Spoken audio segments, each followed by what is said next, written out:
Lecture du livre de Ellen G. White, intitulé Message à la jeunesse. Chapitre 104. Économie dans le vêtement. Le peuple de Dieu devrait pratiquer la plus stricte économie dans ses dépenses, afin de pouvoir apporter quelque chose au Seigneur en lui disant « Nous recevons de ta main ce que nous t'offrons ». C'est ainsi qu'on témoigne à Dieu sa gratitude pour les bienfaits reçus. C'est ainsi également qu'on s'amasse des trésors près du trône de Dieu. Les mondains dépensent en vêtements beaucoup d'argent qui pourrait servir à alimenter et à vêtir ceux qui souffrent de la faim et du froid. Plusieurs de ceux pour lesquels le Christ a donné sa vie n'ont même pas les vêtements les moins coûteux et les plus communs, alors que d'autres dépensent des milliers de francs pour satisfaire une mode toujours plus exigeante. Le Seigneur demande à son peuple de sortir du monde et de s'en séparer. Des vêtements coûteux ne conviennent pas à ceux qui croient être parvenus au dernier jour de grâce. Je veux aussi, dit l'apôtre Paul, que les femmes, vêtues d'une manière décente, avec pudeur et modestie, ne se parent ni de tresses, ni d'or, ni de perles, ni d'habits somptueux, mais qu'elles se parent de bonnes œuvres, comme il convient à des femmes qui font profession de servir Dieu. Même parmi ceux qui font profession d'être enfants de Dieu, il en est qui dépensent plus qu'il ne faut pour leurs vêtements. Il faut nous habiller avec propreté et avec goût. Cependant, mes sœurs, lorsque vous achetez et lorsque vous confectionnez vos vêtements et ceux de vos enfants, songez à l'œuvre qui reste à faire dans la vigne du Seigneur. C'est bien d'acheter de bonnes étoffes et d'en soigner la façon. C'est ce qu'il y a de plus économique. Mais point n'est besoin de riches garnitures qui absorberont un argent précieux dont la cause de Dieu a besoin. Ce n'est pas votre vêtement qui vous donne de la valeur aux yeux du Seigneur.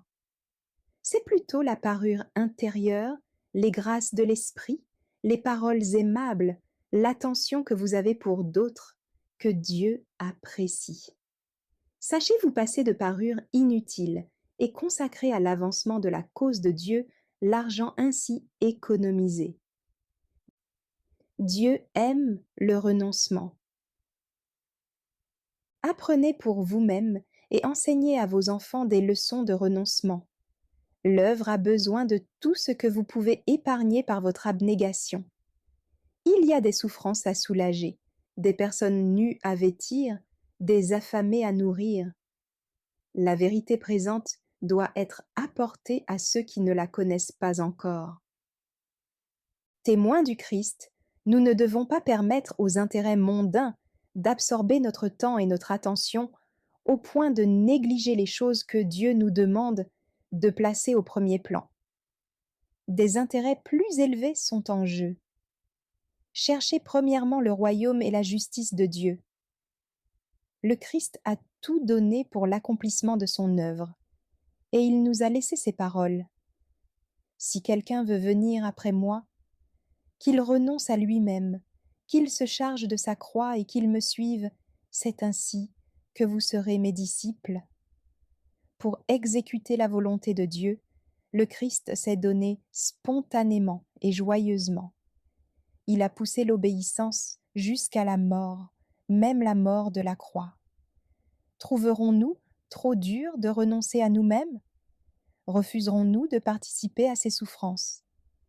Sa mort devrait réveiller toutes les fibres de notre être et nous disposer à consacrer à son œuvre tout ce que nous avons, tout ce que nous sommes. Nos cœurs devraient s'emplir d'amour en pensant à ce qu'il a fait pour nous.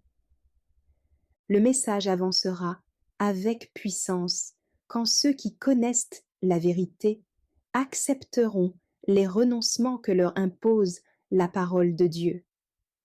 Le Seigneur entendra nos prières en faveur de la conversion des âmes. Le peuple de Dieu fera briller sa lumière, et les non-croyants en voyant leurs bonnes œuvres, glorifieront le Père céleste. L'amour du luxe. L'amour de l'ostentation entraîne la prodigalité et tue chez beaucoup de jeunes gens l'aspiration vers un idéal plus élevé. Au lieu de chercher à parfaire leur éducation, bon nombre d'entre eux s'engagent très tôt dans quelque occupation qui leur procure l'argent nécessaire à la satisfaction des exigences de la mode. Cette passion a déjà conduit à la ruine bien des jeunes filles. Simplicité puritaine. Une simplicité de puritain devrait se remarquer dans l'habitation et dans l'apparence extérieure de ceux qui acceptent les vérités solennelles relatives à notre époque. Tout l'argent, inutilement dépensé en vêtements ou en ornements, constitue un gaspillage coupable. Pour satisfaire son orgueil, on prive la cause de Dieu de ce qui lui appartient. Merci d'avoir écouté cette lecture. Si vous avez des questions ou des remarques sur le thème abordé, n'hésitez pas à les partager dans les commentaires et notre équipe ne manquera pas de les considérer. À bientôt sur lereste.org.